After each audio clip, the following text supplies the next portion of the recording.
Now, this threat to the petrodollar is no different from the time of Charles de Gaulle or Muammar Gaddafi or even Saddam Hussein, but on a much larger scale.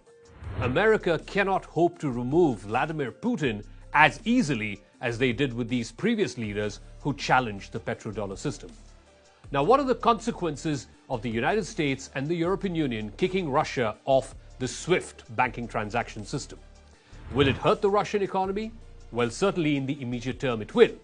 But removing Russia from SWIFT could be exactly what Russia and China desire. And here's why. The SPFS, or the System for Transfer of Financial Messages, is a Russian equivalent of SWIFT. It was been developed by the Central Bank of Russia. The system has been in development since 2014 after the US government threatened to disconnect Russia from SWIFT.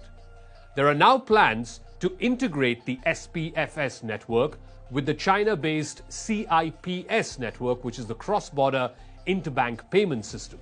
Now, can you imagine the effect of that? If Russia is removed from SWIFT, the blow to the US economy, and more so to the economy of Europe, would be enormous.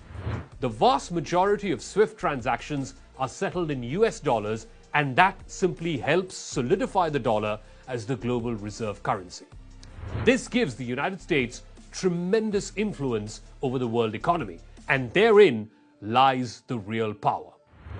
If Russia and China come up with an alternative system to compete with SWIFT, that will be a competing currency system, and it will further weaken the US dollar.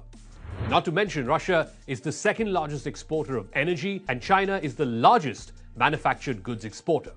They could also easily co-opt existing partners like the African countries and countries in Latin America, putting Europe and the United States on the back foot.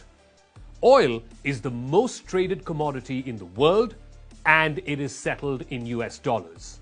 For the last 50 years, this petrodollar system has seen the rise of powerful Middle Eastern countries like Saudi Arabia, UAE, and Qatar. But now, if the world's largest exporter of oil, Russia, and the world's largest importer, China, come together, they don't need to settle in dollars, and this may just be the end of these multi-billion-dollar petro-funded fiefdoms.